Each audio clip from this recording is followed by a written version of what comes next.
All right, good morning, everybody. My name is Thomas Halverson, and I'm the Associate Director for Corporate and Foundation Relations at the Middle East Institute. And I'd like to welcome you all to another session in MEI's virtual briefing series, which today will focus on the threat of ISIS and ongoing mitigation efforts. In late August, 5 ISIS fighters escaped from Raqqah Detention Facility in northeastern Syria, triggering operations by US Central Command and the Syrian Democratic Forces that resulted in the recapture of 2 escapees and the capture of a facilitator who aided their escape.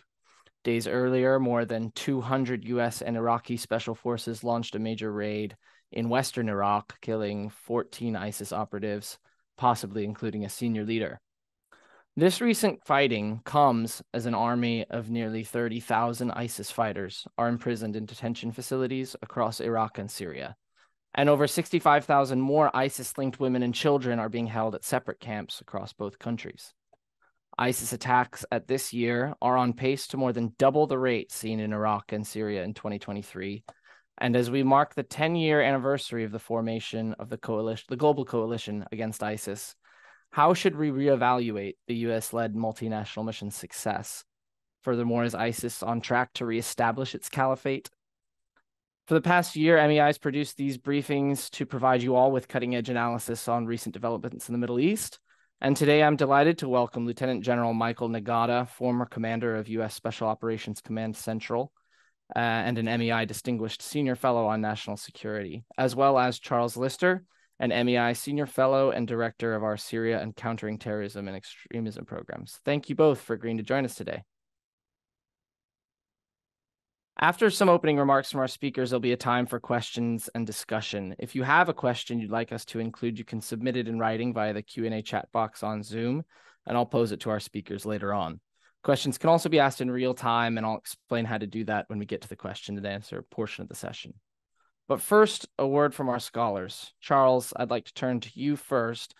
Can you start by telling us more about ISIS's current footprint in Syria specifically, which is where many of these detention facilities are located?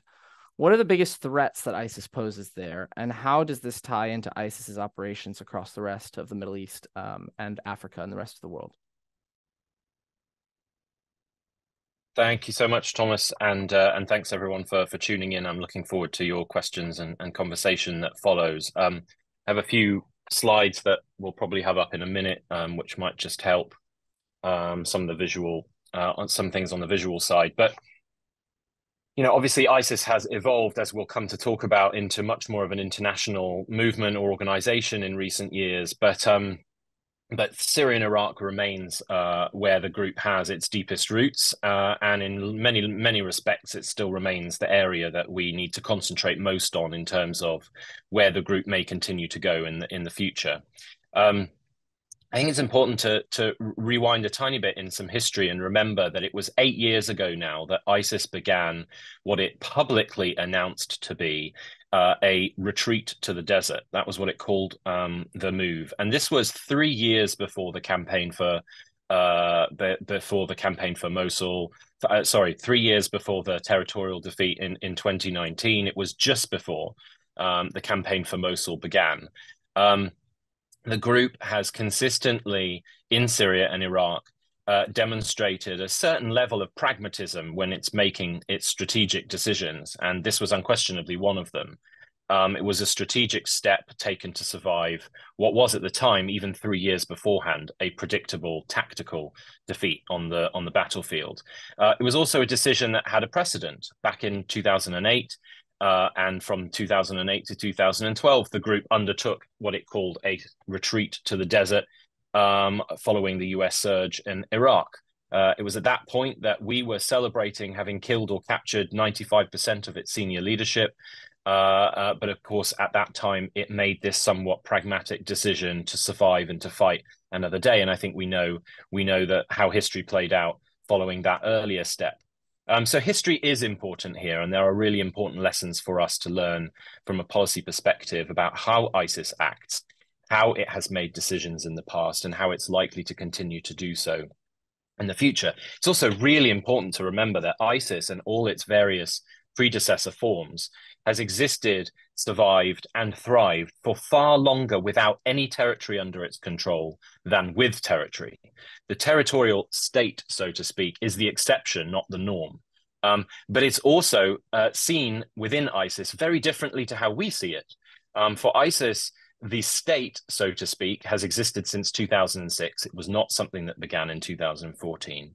And it's as psychological a thing as it is a tactile, physical territory that exists on the ground. So that state still exists today, even though the group controls no territory. And we have to sort of rejig the way that we look at very basic facts like that in order to predict how the group continues to make decisions and where it's likely to go in the future. So just to bring us more to more recent times, ISIS has been in the central desert of Syria since that retreat to the desert in 2016. This is an area that is somewhat controlled by the Syrian regime, but very weakly so, very minimally so. It's a vast expanse of mostly unpopulated desert, very familiar territory for the group. And since this retreat to this very rural region, the group has been very slowly rebuilding itself. It's been, interestingly, the first terrorist organization I'm aware of to purposefully not claim responsibility for almost everything it has been doing in a clear attempt to conceal its activities from the international community, certainly not from the local population, though. And from 2021 to 2023, signs of an ISIS recovery in this central desert were subtle. They were transitory, so they were going up and down, but they were clear, at least to those of us who've been watching very closely. They were also almost entirely in this central desert region, administered, at least on paper, by the regime. And over the last couple of years, the warnings from those of us who have been following this particularly closely have been that this rebuilding in the central desert was eventually going to spill over across the Euphrates River into areas administered by the US with our 900 troop deployment and our partners on the ground, the Syrian Democratic Forces. Since January 2024, those warnings have now happened. That spillover across the river is now a very real reality. If we can go to our next slide, and hopefully this is all appearing big enough on your screens so you can see it. But this is my data. I'm tracking ISIS operations every single day, 365 days a year, and not just ISIS claims of responsibility. And this shows what the group has been up to over the past roughly 18 months. And you can see very clearly from January this year, a huge surge in ISIS attacks, both in regime-held areas and SDF-held areas. And in the following 7 or 8 months since, this is really the first time when we've seen, on average, a nearly 50-50 split in terms of ISIS attacks in regime-held areas west of the Euphrates and in our area of operation west of the Euphrates. So clearly that spillover has now happened across the river. The reason why I'm keen to emphasize the sort of transitory nature of this recovery is because it's now in the news that a deal seems imminently to be announced that the US will withdraw all its coalition forces from Iraq in the next couple of years. So we need to imagine where this chart is going. We need to look back over the last 2 or 3 years and see what's happened previously. And it's more than predictable that the next phase of this recovery will be a spillover into Iraq. But Syria, for now, we have now, by my count, had, I think, 499 attacks. I hoped we'd hit 500 before the talk today, but 499 attacks since January the 1st. In that same period, are roughly 40 in Iraq. So Syria and Iraq, completely different pictures. On average, this puts us at nearly triple the operational tempo for ISIS as compared to 2023. So a very significant intensification of ISIS operations in Syria over the last 8 or 9 months. But the attack tempo is only part of the story. I think it's much more important to look at what kinds of attacks that we're seeing, what kinds of targets are being hit, what kind of tactics are being used. And in that sense, we've had a return of the use of suicide VBIEDs for the first time in a number of years. We've had 4 deployed in attacks and plots in the last 6 months. IED use is surging. Only 1 was used this June, 4 in July, 10 last month. 5 of them were in the last 5 days of August. So a very significant intensification in the use of IEDs. Now, this tells us lots of stories about access to resources, the ability to have safe havens where these devices are constructed, where they are then deployed, a certain level of expertise that goes far beyond drive-by shootings and things that were much more the norm a year or two ago. We've also seen ISIS attack much more significantly, much more intensively, fixed targets, larger fixed targets. They're currently undergoing a significant campaign against the oil and gas industry in central Syria. And so, in other words, their goals, their objectives have significantly heightened in the last year. Their extortion network, which was always a very big indicator of their local reach and the extent of their roots, is now back in a way that we haven't seen since they were a quote unquote territorial state. The group throughout central and eastern Syria is now issuing bespoke invoices to all local businesses throughout this vast region, to the extent that they know how much dentist A in village B is making every month, and they then charge a 5% rate in a bespoke invoice every month. Near daily enforcer attacks are now happening against local businesses that are refusing to pay up to ISIS. Now, this tells us a much deeper story than the attack numbers themselves, because the group is now clearly embedded and re-embedded to an extent that they have all of this local intelligence. So CENTCOM took the very unusual step in July, just a couple of months ago, to warn of this clear revitalization of ISIS on Syrian soil. I think that was unusual, but really important. And you know, the rest is history, so to speak. But the other part of that CENTCOM statement that I was keen to sort of emphasize, which didn't get very much attention at all, was that we've also seen in the same period here in this chart a very significant reduction in US unilateral and US partnered operations against ISIS, particularly in Syria. Now, that's not because we've sort of lost our focus. It's mostly because of the threat of Iranian proxy attacks have reduced our ability to be out on the ground to the extent that we used to be. But we have seen a near 20% decline in US counter-ISIS operations, both unilateral and partnered in Syria in 2024, and a nearly 75% decline in ISIS killed and captured in Syria. That's really significant.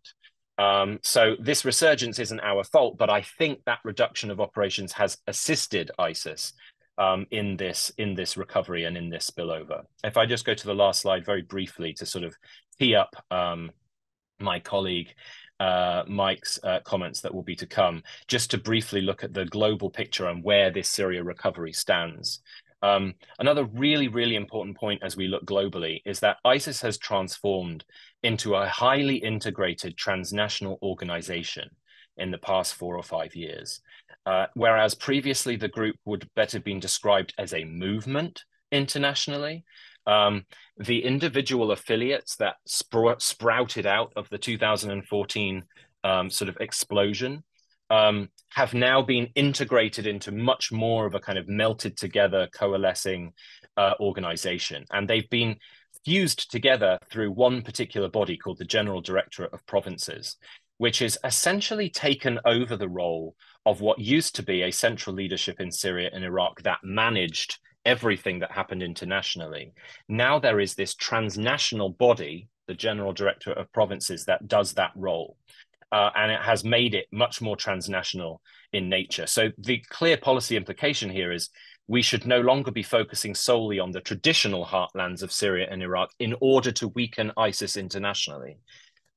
We now need to be focusing on all or many of these branches. And just to give you a few examples before I close out as to why, we have had recent arrests and plots foiled, for example, in Spain, that involved operatives in Afghanistan, in the Sahel, in Syria, and in Europe, all working together on individual plots, whether through advisory capacity, logistics, intelligence, and finance. We've had plots in Kuwait and Germany recently foiled that involved operatives in Iraq and in Turkey and South Asia.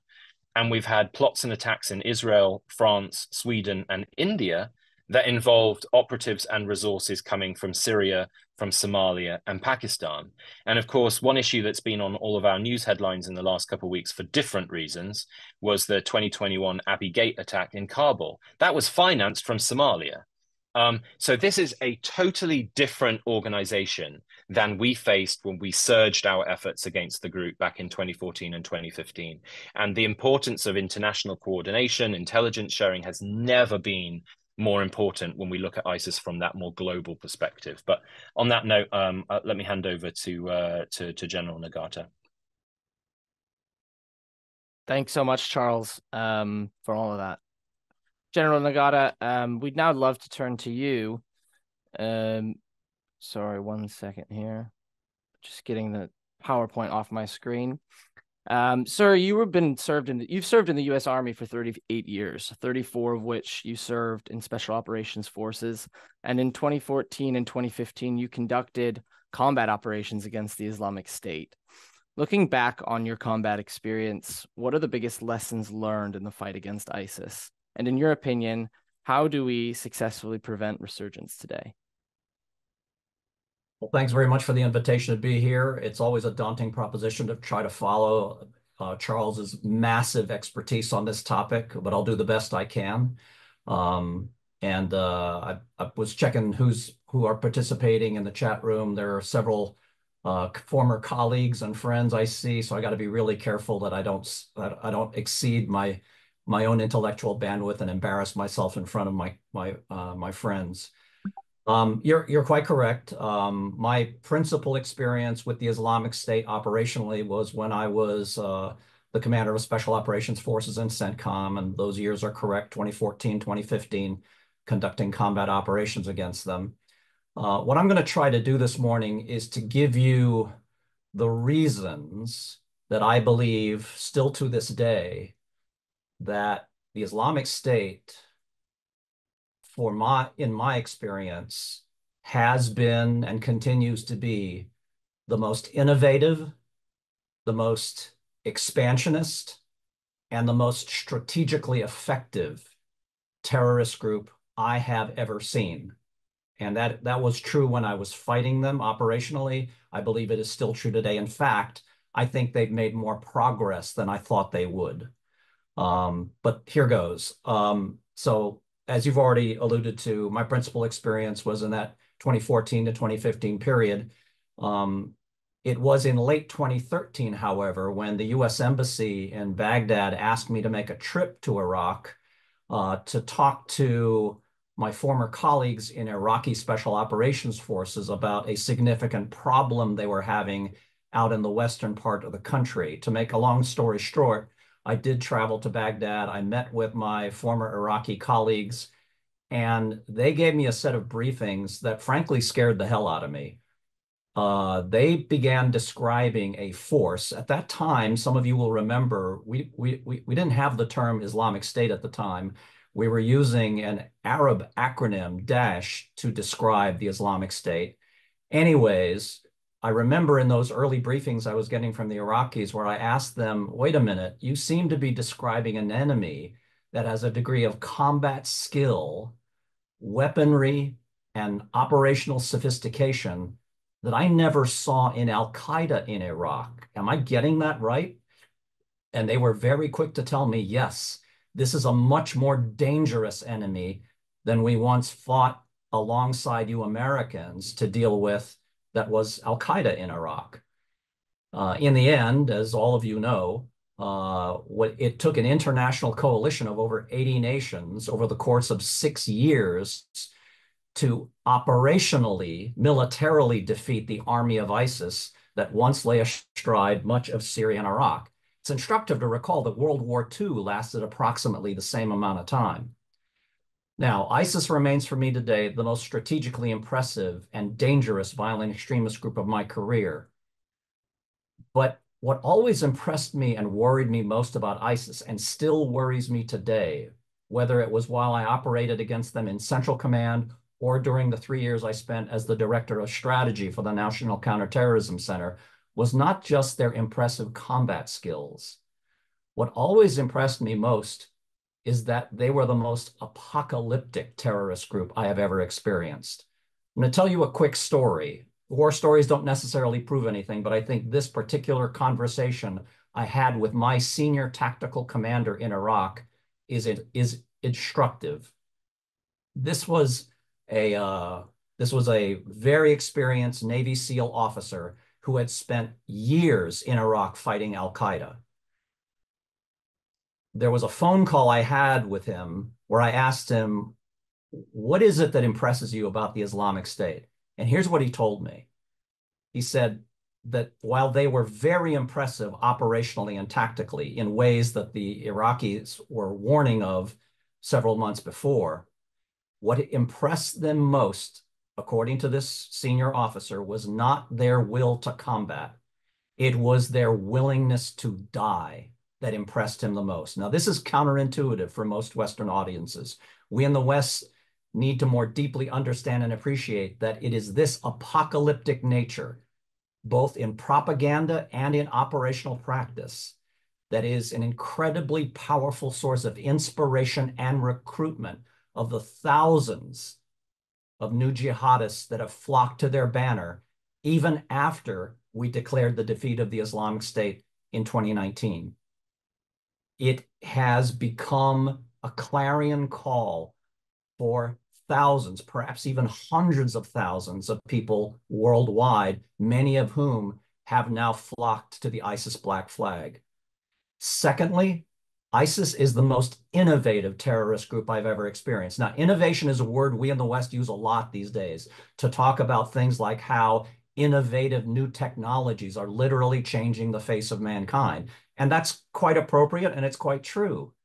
What we fail to appreciate, however, in too many instances, is that innovation can be conducted by a malign actor. ISIS was the first terrorist group I ever saw to begin substantially and persistently experimenting with drone technology in combat. This goes all the way back to 2014, when my special operations personnel were reporting to me that the Iraqis were being either surveilled or attacked by rather primitive early generation drone technology, but whether or not it was doing significant operational damage, it was scaring the hell out of the Iraqis because they'd never seen this before and they had no solution for it. And frankly, in those early years, the United States military had no solution for it either. We eventually invested in it and now we're much better at counter-drone technology. But this is just an example. This is just an example of how much innovation we have seen from the Islamic State and we will continue to see. And I'll give you another example by way of closing. I spent many years in the counterterrorism world, but I never heard the term inspired attacks until we began grappling with ISIS. And I'm sure everybody on this call remembers how the wave of global inspired attacks well outside the Middle East, particularly in Europe, were wreaking havoc on the international community's ability to come together strongly enough to deal with the home base of ISIS in Iraq and Syria. Now, ultimately, we did it. Ultimately, we did it. But as Charles has already alluded to, we inflicted, at best, a strategic or operational defeat. I'm sorry, at best, an operational or tactical defeat. We did not inflict a strategic defeat on the Islamic State. And the evidence for our failure to inflict a strategic defeat of the Islamic State is best demonstrated by the fact we now have ISIS franchises stretching all the way from the western coast of Africa to the entire area of South Asia and even into countries like the Philippines. No other terrorist group in my experience has ever been able to build a network, a global network of that size, that sophistication, capable of using modern technology to conduct terrorist activities. And I'll end this by saying the current level of effort, in my judgment, the current level of effort being exerted by the United States and allies around the world is completely inadequate just to halt the growth of the Islamic State. let alone to strategically roll it back. And with that happy news, I think I will just stop and wait for questions. Thank you both for your comments and your analysis. Now that we've had an opportunity to hear from both of our guests, I'd like to open up the discussions to all of you on the call. To ask a question, please use the raise hand function on Zoom. Keep your hand raised until I call and unmute, and then kindly state your name and affiliation and direct your question to one or both of our scholars on the call. Questions can also be submitted in writing via the Q&A chat box, and I'd be happy to read those out to our scholars as well. To start things off, I wanted to pose a question to both of you, and perhaps I'll start with Charles about these detention facilities in Iraq and Syria. I cited the numbers earlier on in the call. 30,000 ISIS fighters and over 65,000 ISIS-linked women and children remain detained in Iraq and Syria. What's the long-term strategy on dealing with these people, and what are the threats of larger scale escape, like we saw the 5 fighters escape earlier in August? How are we looking to deal with that, and what are the big term threats that come from those detention facilities? Yeah, thanks, Thomas. So I'm every time I talk about this issue, the prisons and the camps in Syria, and there's an Iraq component here too, I use the word unprecedented. There is no record in history where we as the United States or any other like-minded nation has ever had to deal with such a large-scale detainee issue relating to violent extremists. We hark our minds back 23 years to the post 9/11 world, where we put, I think, about 780 people in Guantanamo Bay. If my research is right, they came from about 45 countries around the world. We placed them in a self-contained detention facility far away from any active war zone. But 23 years later, there's still 30 of them left, despite concerted effort to repatriate and prosecute. In Syria, we have 10,000 men from about 80 countries around the world. And we have, to this day, just about 50,000 associated women and children from a similar number of countries in an active war zone. The scale and the complexity of this challenge is completely unprecedented. So that's an important sort of fact to underline right from the outset. CENTCOM Commander General Kurilla has called this issue, both from the male aspect and from the women and children, as ISIS's army in waiting, the men, and its next generation in the camps. More than 50% of the people in Al-Hol are children under the age of 11. These children have known absolutely nothing but ISIS and a camp in which I cannot underestimate or understate the horrendous nature of the conditions in that camp.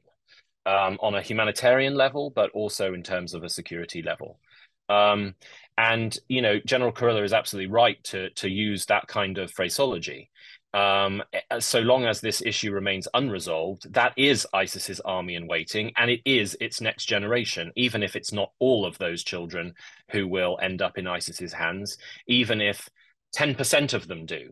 We're back to where we were in 2014, albeit without a surge of people from around the world to join the group. And we shouldn't forget that there is an Iraq component here. There are tens of thousands of former residents of ISIS that currently reside in camps on Iraqi soil, particularly the Jeddah camp in the north of the country. And Iraq also has 20,000 male ISIS fighters in prison.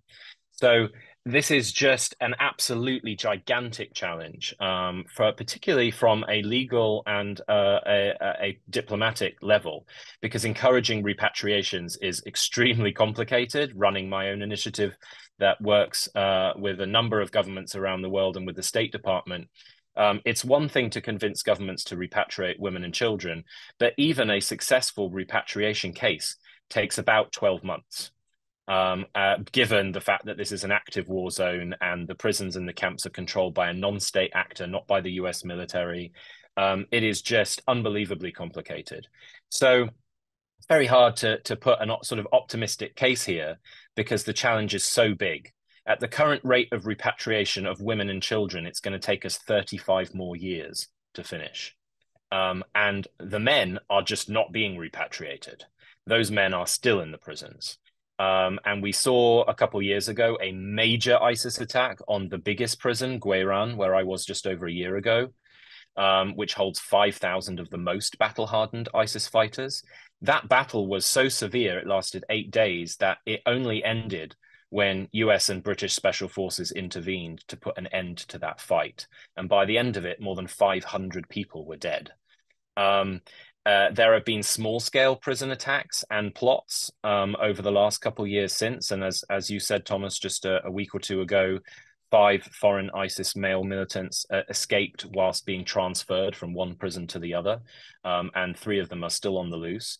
5 women, in fact, from Russia and Morocco just escaped Al-Hol a couple nights ago with the help of smugglers. So this remains a very insecure environment too. So, I mean, I could go and talk about this forever, but it's an absolute nightmare scenario for which there is almost no solution. There are things we can do to continue to chip away at it, and we must. But those things have really slowed over the last 12 months. You know, Gaza has been a massive resource suck and a distraction. And resolving this repatriation and prosecution issue requires real diplomatic investment. And we just haven't been able or willing to do that with other regional crises afoot. Thanks for that, Charles. General Nagata, is there anything you'd like to add? Yes, just one thing. I agree with everything that Charles just said, but I think we in the West have great difficulty understanding one very dangerous aspect of this, and that is how inspirational the cause of human suffering in those camps is. I mean, if I were an ISIS recruiter, I would be constantly showing people videos and news clips and reports of all the human suffering that if I were a recruiter, I'd be saying, this is what the rest of the world does to our people. How can you not join us? How can you not be part of our effort to destroy the people that are trying to destroy us? Thank you. Thank you for that. We have some questions here from the audience. One from Kenneth Pollock. Thanks very much, Thomas, and thank you guys for doing this. This is terrific. Mike, you put it perfectly that we inflicted an operational defeat on ISIS, but not a strategic defeat. I've got questions for both of you related. Mike, I'd like to ask you the question of, given where we are now, given how this group has metastasized, not just across the region, but to some extent across the world, is it still possible to inflict a strategic defeat on them? Is there a kind of a broad unified approach to that, or do we simply need to go place by place and inflict strategic defeats on them in Syria, in Iraq, in Mali, in Yemen, in all of these different places? And then to Charles, and I know you've written about this any number of times, but Charles, it bears repeating. Could you just sketch out what it would require to inflict a strategic defeat on ISIS in Syria? Thank you both.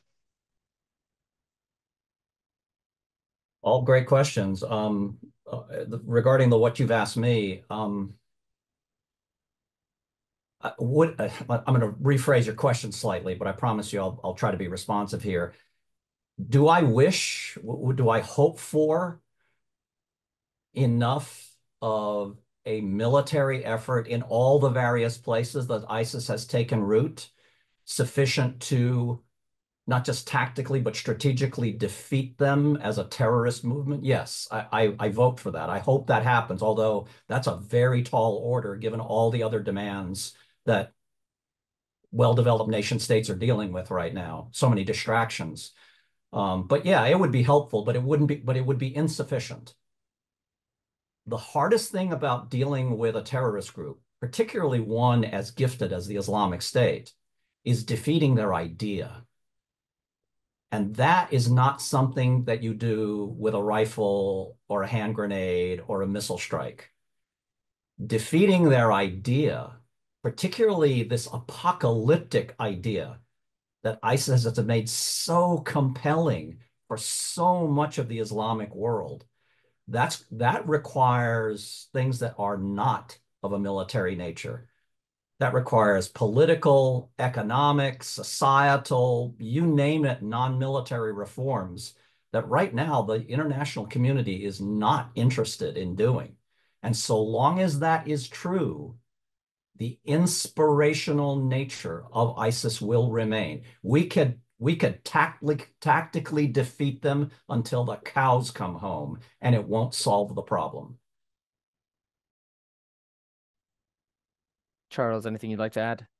Yeah, so totally agree with what Mike just said on the global level. Unfortunately, and Ken, thank you for your question on Syria. I may have tried to write about it, as you say, but it's an extremely hard challenge to come up with a perfect answer for a very simple reason, which is that Syria has many lines drawn on the map and many different actors in control of different territories with different forces on the ground and different goals and objectives. That, frankly, has been one of the core reasons why we have seen ISIS. It is the reason why it undertook the retreat to the desert in 2016, 3 years before its territorial defeat. It didn't undertake a retreat to the Iraqi desert. It retreated to the Syrian desert. Because Syria is in an intractable conflict, an intractable crisis. There is absolutely, and I'll take my CT hat off here and put my Syria one on. There is no solution on the table for Syria's whole crisis as of now. There are efforts underway to try to think about how it might happen, but even then it will take years to get there. And so that's the core reason. ISIS has strategic depth in Syria, not just because it's familiar territory going back to the years of the Iraq War, where it maintained its training camps and its bases and its safe houses, but it's also strategic depth because Syria is going to be riven by utter chaos for many years to come. It's also a big problem because the central desert, as I described in my opening comments, is at least on paper controlled by the regime. But that is a regime that completely lacks the capabilities to deal with a sort of desert dispersed insurgency. Absolutely no ISR capabilities to speak of. Even when it has the assistance of the Russian Air Force, which we have seen on and off for the last several months, all the Russians do is fly their jets over the desert, drop a few bombs in areas that are said to contain or have recently contained ISIS cells, and then they leave. There's no ground follow-up. There's no targeted special operations raids. There's no precision strikes. And so, it doesn't take a military genius to realize that that's never going to deal with the challenge.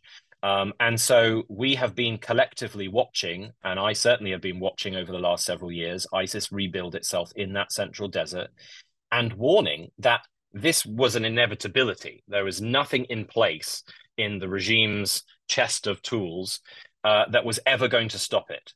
And that was inevitably going to roll across the Euphrates into our areas of operation. Now I'm pretty convinced we will see that roll over over the Iraqi border in the next couple of years. And that's the trajectory we're on. But how do we solve that? I don't know. Every now and then in undeclared operations, I gather, the US Special Operations Forces are every now and then conducting raids in regime-held territories against ISIS targets. But that's not enough either.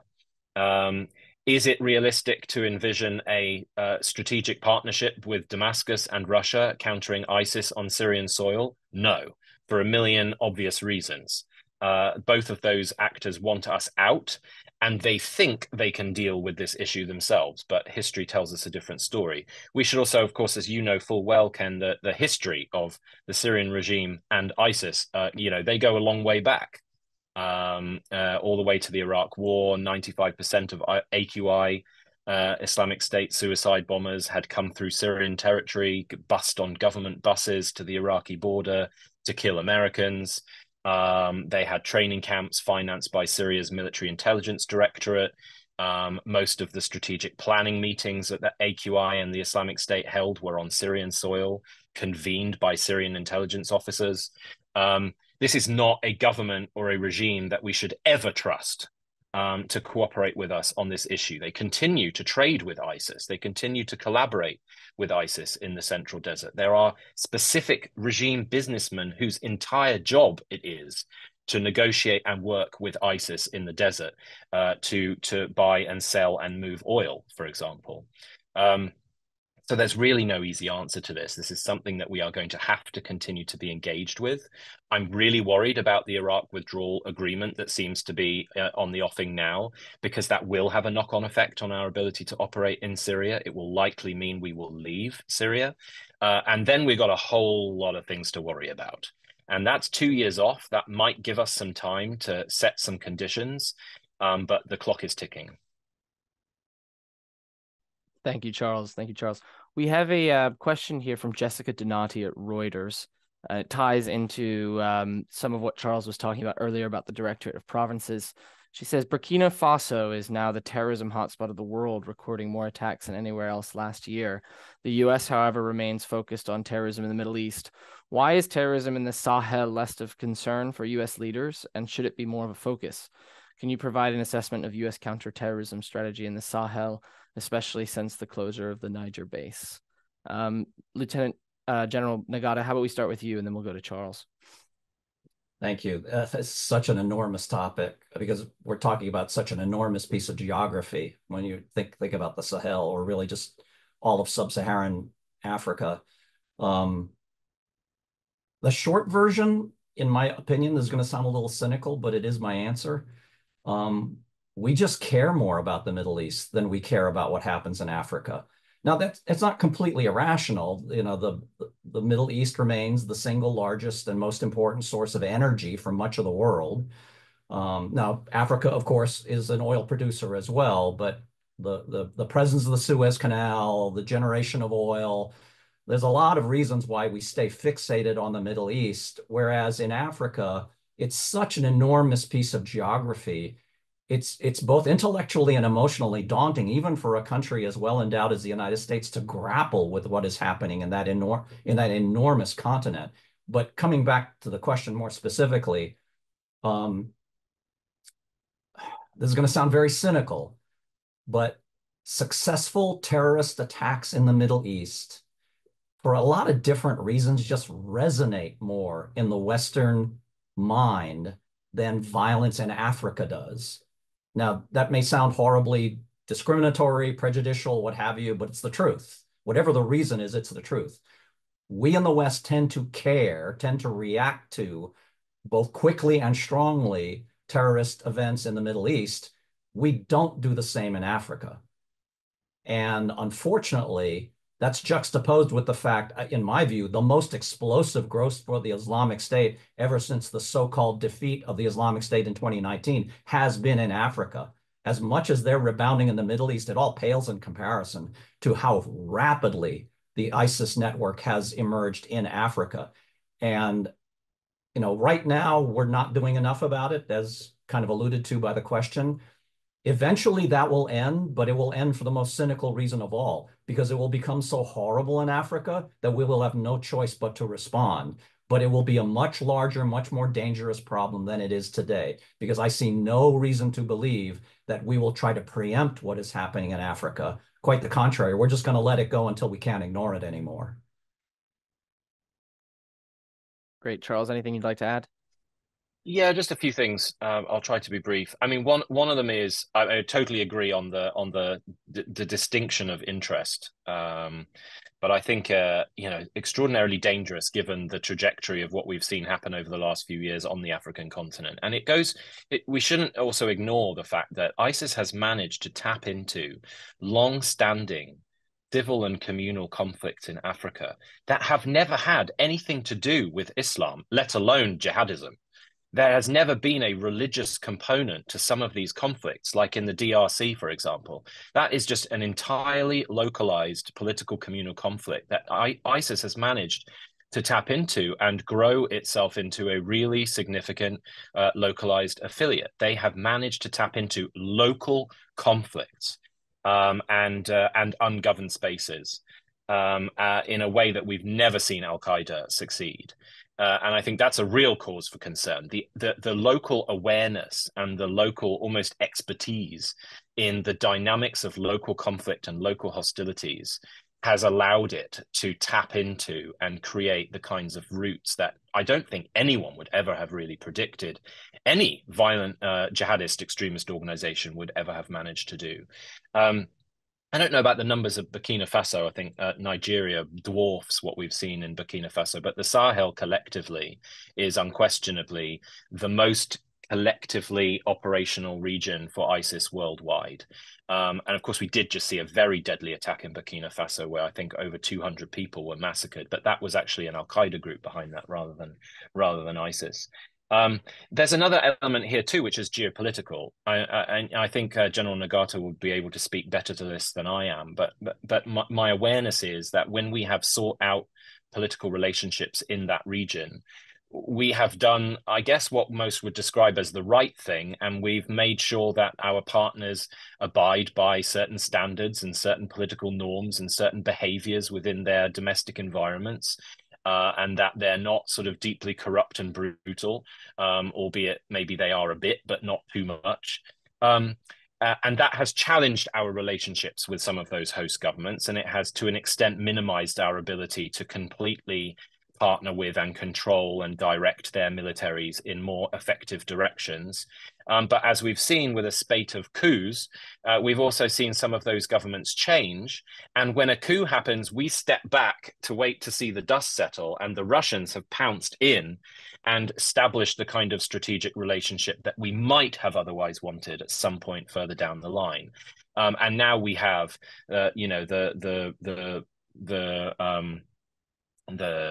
the previous Wagner, now known by a number of other different names, operating in our place. I mean, in some situations, they've established a military base directly opposite ours, but it's them who are going out on the ground with the local host military and not us.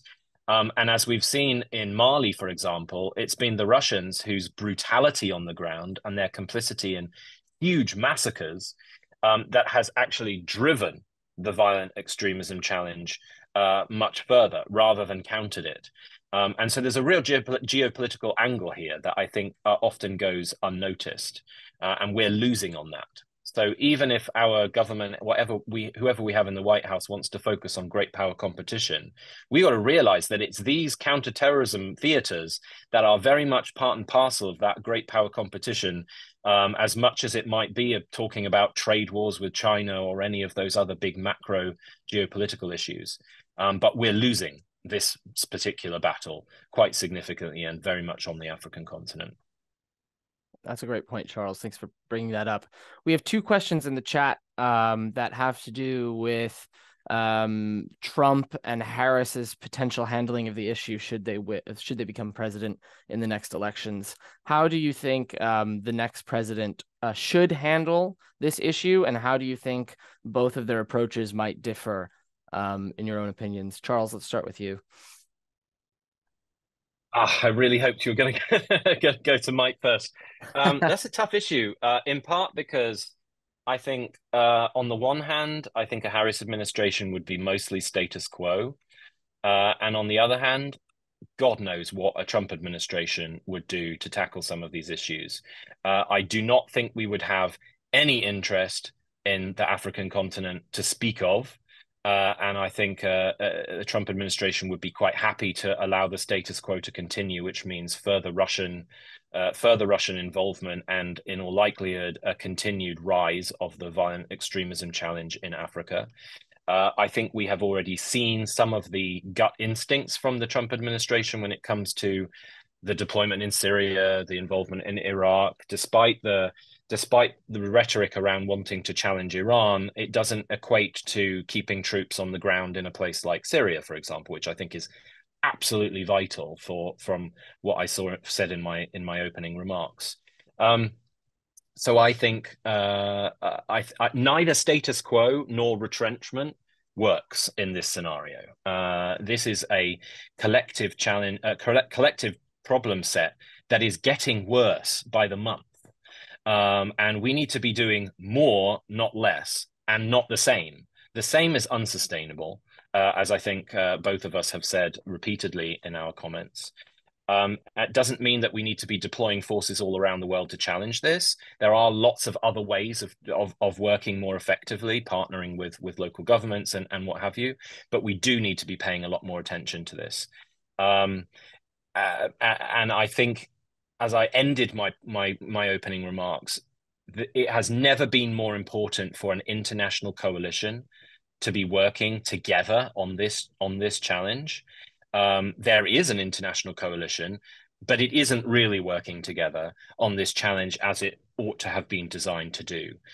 Intelligence sharing has never been more important given the transnational nature of all of the plots we've seen over the last couple of years, but we're not seeing that. And I think that's a vacuum that urgently needs filling, particularly if we're about to leave Iraq and likely Syria too, and particularly if that is going to subsequently result in less interest in other similar theaters. That's great. General Nagata? I was hoping you were going to ask me something where I could demonstrate my ability to be a little bit, at least a little optimistic, but unfortunately, I'm not going to be able to do it given the nature of the question you've asked. I have no special insight to what either political camp is planning on doing in terms of their national security efforts, but here's what I expect. Both will try to keep counterterrorism issues, including anything related to the Islamic State, a relatively low priority because they believe they will believe they have more important things to do. And perhaps they do, but they'll try to keep it as a relatively low priority. That won't work because the problem will get worse. Once it starts getting worse, I expect either side, no matter who wins the White House, they will cling to the false hope that just more kinetic power will solve the problem. We'll kill a lot of people, but it won't solve the problem because it never has. So both will end up being wrong. And then maybe to end a little bit on a high note, the failure of that completely predictable effort hopefully will cause either camp to try to come to a different solution.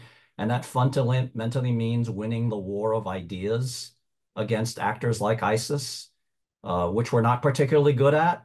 But, maybe when you're backed into a corner and everything else has failed, you'll finally decide to do the right thing. Thank you. Thank you very much. We have time for one last question that I want to ask, and it draws out on Charles's the point that Charles made about linking this to geopolitical competition and how we collaborate with partners on this effort, which we clearly need to do in order to come to viable solutions.